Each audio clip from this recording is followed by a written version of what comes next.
Facultative, parce que les seuils d'immigration, ce n'est pas une condition de travail. Sans queue ni tête, Madame la Présidente. Une autre citation, toujours la FIC. Si le projet de loi numéro 3 n'empêche pas la contestation en tant que telle, il en réduit l'accès en imposant des barrières au financement de la démarche, ce qui revient à limiter l'exercice de ce droit. Autre citation, toujours de la FIC.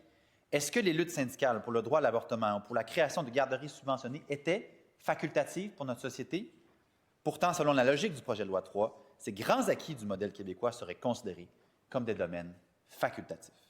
Et je ne trouve pas, Madame la Présidente, et j'espère que la majorité des Québécois et des Québécoises sont d'accord avec moi, que la lutte pour les garderies subventionnées, pour l'accès à l'avortement, je ne pense pas que c'était, je ne pense pas que c'est toujours des luttes facultatives. Gros impact sur les finances et les risques de désengagement. Il risque d'y avoir quand même des pertes importantes de revenus de cotisation syndicale. Il y en a qui estiment que ça pourrait jusqu'à aller 10 à 22 millions de dollars par année. C'est une instabilité qui pourrait nuire à la planification stratégique à long terme pour des actions qui durent souvent plusieurs années. Citation du SFPQ, syndicat de la fonction publique, qu'on n'a malheureusement pas pu entendre en commission. D'une part, cela créerait une incertitude financière chronique, nuirait à la planification stratégique et à notre capacité de mobilisation. Mémoire de la FTQ maintenant. Ce projet de loi semble exiger un vote unique sur l'ensemble de la cotisation facultative, le nouvel article 47.0.3. Ainsi, une personne salariée favorable à certaines dépenses dites facultatives mais opposée à d'autres serait forcée de se prononcer pour ou contre le bloc entier de la cotisation facultative. Quand je vous dis que c'est le cauchemar administratif, Madame la Présidente, je vous donne un cas de figure. Par exemple, un syndicat, je pense ici, là, les gens qui travaillent à la cafétéria, en ce moment, ils sont en revendication, ils ont un petit bandeau de la CSN quand on va chercher notre repas. Bon, un syndicat de la CSN, il a son syndicat local. Il est membre d'une fédération. Dans ce cas-ci, c'est probablement la Fédération du commerce. Et il est membre de la CSN. Déjà, ça fait 3 paliers. Puis dans la CSN, il y a des conseils centraux.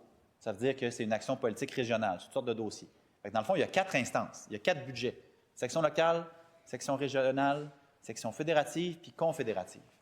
Ça fait 4 budgets dont il faut calculer potentiellement la cotisation facultative et faire quoi? Un genre de moyenne pondérée qu'on va présenter à l'Assemblée annuelle au moins une fois par année, comme le dit le ministre. Puis là, si jamais, mettons, une de ces 4 instances-là veut réagir à une nouvelle action gouvernementale, qu'est-ce qu'il faut qu'elle fasse? Il faut qu'elle espère qu'elle ait bien budgété ça. Il faut qu'elle ait deviné qu'il va y avoir peut-être 3 projets de loi problématiques cette année. Peut-être 2. Oups, on a budgété juste 2, puis là, il y en a un 3e. Ben, désolé, on ne peut pas faire de manifestation parce qu'on ne l'avait pas prévu. Parce que pour faire, il faudrait refaire une grande assemblée. Bon, ben si c'est le syndicat local, à la limite, ça se fait. Mais si c'est la fédération, elle ne va pas faire une autre tournée des assemblées générales de ces, je ne sais pas moi, 60aine de syndicats affiliés. Ça n'a juste pas rapport. C'est complètement inopérant, ça, M. le Président.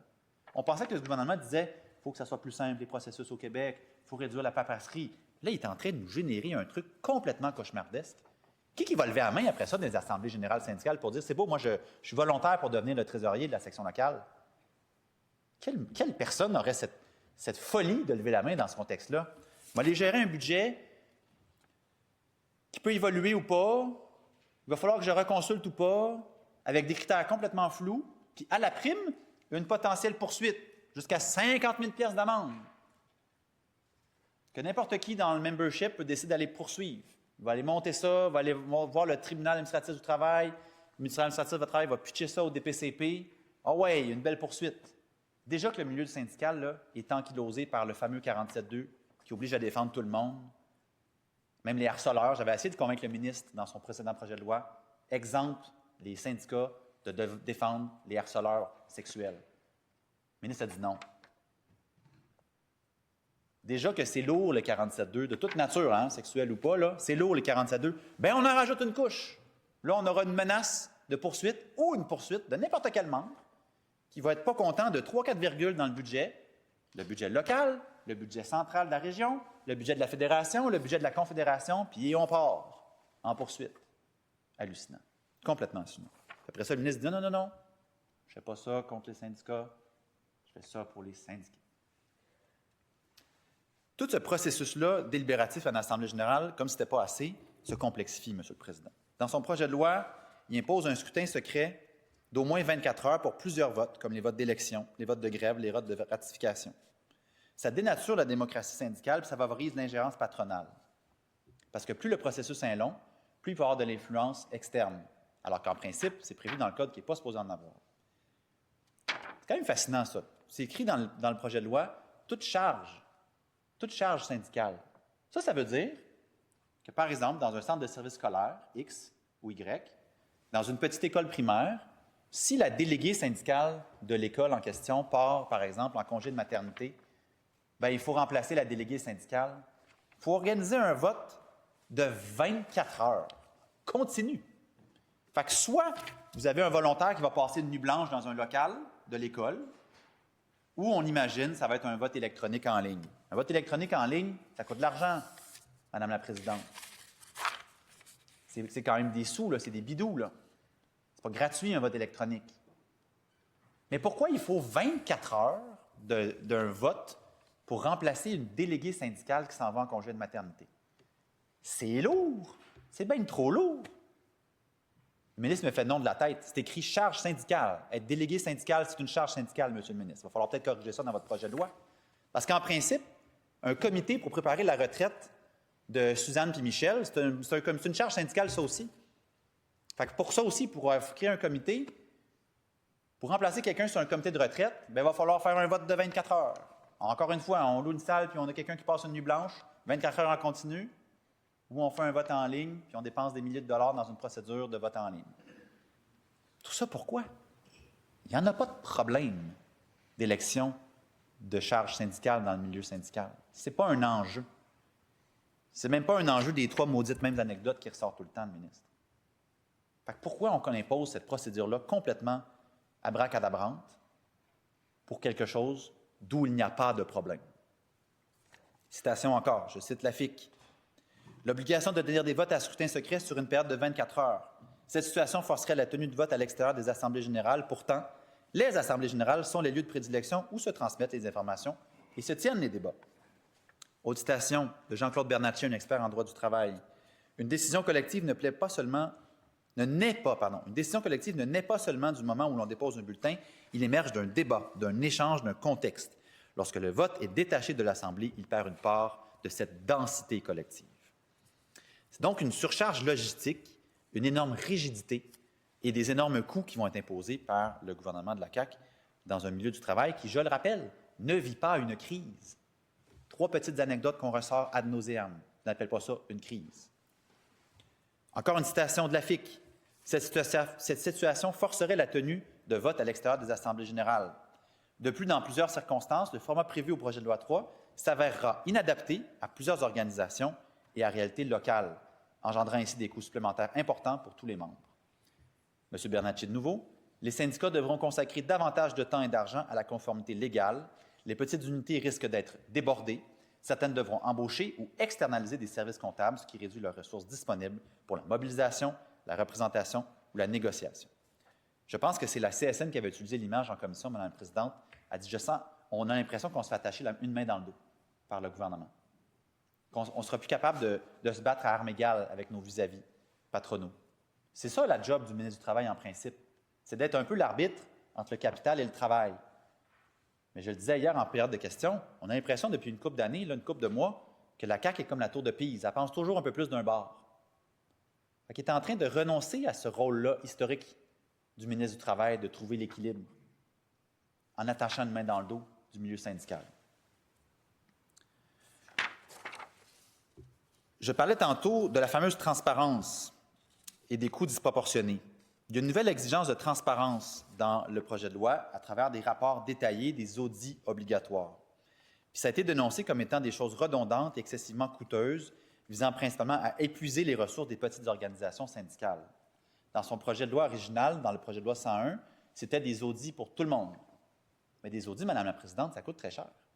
Puis d'ailleurs, des comptables, il n'y en a pas tant que ça. C'est une pénurie. Vous allez sur le site de l'Ordre des comptables du Québec, qui d'ailleurs n'a pas été invité en commission, malgré notre insistance. On parle d'imposer des audits des comptables à tout le Québec, à tous les syndicats, mais on n'invite pas les comptables, l'Ordre des comptables. Dommage. Et au moins, il y a un creux mémoire, on va aller lire ça avec attention. C'est des coûts disproportionnés. Si vous êtes une petite accréditation syndicale, puis il y en a quand même de nombreuses, Madame la Présidente, le ministre, au début, c'était un audit pour tout le monde. Ça n'avait aucun sens. J'étais allé le voir en privé, ça, j'avais dit, ça n'a pas d'allure, il faut que tu changes ça. il y a des petites accréditations qui vont faire banqueroute, qui vont fermer. Un audit là, comptable, ça coûte entre 8 et 10 000 en moyenne, Madame la Présidente. Il y a des syndicats locaux là, de 15, 20, 30, 40 membres. Ils n'ont pas ça dans leur compte de banque, 8 à 10 000 Ils sont partis d'une grande centrale, ils ont accès à des services, c'est ce qui fait que ça peut fonctionner, une petite accréditation syndicale. C'est très précaire, très difficile. J'ai été recruteur syndical longtemps. Démarrer et entretenir une petite section locale, c'est tout un défi. C'est plus simple quand il y a un plus gros groupe, une plus grosse usine, un plus gros milieu de travail, un plus gros bureau. Mais c'est possible d'en avoir des petites accréditations, mais c'est dur. Si vous leur imposez un fardeau comme ça, c'est une garantie, ça va foirer. Mais là, dans sa deuxième mouture, le ministre a dit, OK, d'abord, on va mettre comme des paliers. De 0 à 50, pas besoin d'avoir d'audit. De 50 à 200, c'est une mission d'examen, c'est comme la version un peu moins détaillée. Puis 200 et plus, c'est l'audit complet. C'est déjà moins pire que la version originale, mais c'est encore un énorme problème. Pourquoi? Parce que des tonnes d'accréditation. Moi, à 50, 60 membres, c'est encore une petite accréditation. Là. Mais là, tout à coup, ils sont dans la mission d'examen. Ça aussi, ça coûte des sous, 5-6 000 au moins. Ça pourrait, ça aussi, mettre en déroute plusieurs petites accréditations. Puis le problème d'y aller avec le nombre de membres, il est le suivant, Madame la Présidente. Les membres font du salaire différent. Là. Un monteur de ligne d'hydro ne fait pas le salaire d'une serveuse dans un restaurant. Là. Alors, le pourcentage, c'est souvent l'entour de 2-3 de cotisation syndicale, entre 1 et 3 grosso modo. 1 à 3 d'un monteur de ligne d'hydro puis d'une serveuse d'un restaurant, ce n'est pas le même 1-3 n'est-ce pas? Ça ne donne pas le même chiffre. Alors, il y a beaucoup de gens qui ont proposé de dire, à place de faire ça, allons-y avec le revenu du syndicat. Alors, ça fait en sorte que peu importe son milieu, si on y va sur le revenu, c'est plus réaliste. J'ai senti le ministre à l'écoute. J'espère qu'il sera en mesure de nous sortir de ce cauchemar sur cet aspect-là. Citation encore, syndicat des métallos. Cela signifie que les syndicats pourraient consacrer jusqu'à 24 des cotisations perçues pour le paiement des coûts de vérification comptable. Ces métallos, ça représente souvent un peu plus des moyennes et des grosses accréditations. Quand même, 24 de votre budget pour payer un comptable, c'est quand même capoté. FTQ, cette fois, les petites associations accréditées devront consacrer une partie démesurée de leur budget pour se conformer à la loi. Prenons l'exemple d'une petite association accréditée de 50 personnes. Les membres devront consacrer environ 30 de leur budget à une mission d'examen. Rapport financier irréaliste et fardeau de conformité. Autre aspect, l'exigence de présenter un rapport annuel détaillé sur l'utilisation des ressources financières, incluant toutes les dépenses de plus de 5 000 et les détails de la comptabilité, est jugée excessive et impraticable. Pour les grandes centrales, l'obligation de présenter leur état financier à tous les membres affiliés est logistiquement impossible. Citation de la CSQ. Il est totalement irréaliste qu'une fédération, une confédération ou une centrale puisse présenter ses résultats financiers aux membres et aux syndicats affiliés. Pour la CSQ, cela revient à présenter à 225 000 membres. C'est beaucoup de gens, ça fait beaucoup de papier, ça, Madame la Présidente. Alors qu'une alternative très simple existe déjà, les mettre sur le site Internet. La CSN le fait déjà. N'importe qui, vous, moi, tout le monde peut aller accéder sur le site Internet de la CSN. Vous avez tous les états financiers. Alors, ce serait une solution assez simple à mettre en place plutôt que de se lancer dans un autre cauchemar administratif. Citation de l'Ordre des conseillers de ressources humaines agréées, CRHA. L'obligation de divulguer les détails de toute dépense supérieure à 5 000 $ est susceptible de nuire aux entreprises et entrepreneurs qui fournissent des services à ces organisations. Le nombre élevé de dépenses pouvant facilement atteindre ce seuil rendra l'exercice interminable. Là, l'Ordre des CRHA, c'est les cadres. Ce n'est pas les syndicats, ça. Là. Ils ont fait un mémoire extrêmement bien rédigé. Ils ont toujours une position très modérée et très intéressante, très nuancée. J'insiste pour que le ministre relise attentivement ce mémoire-là en particulier, l'Ordre des CRHA. Il constatera qu'il fait fausse route à bien des égards avec son projet de loi.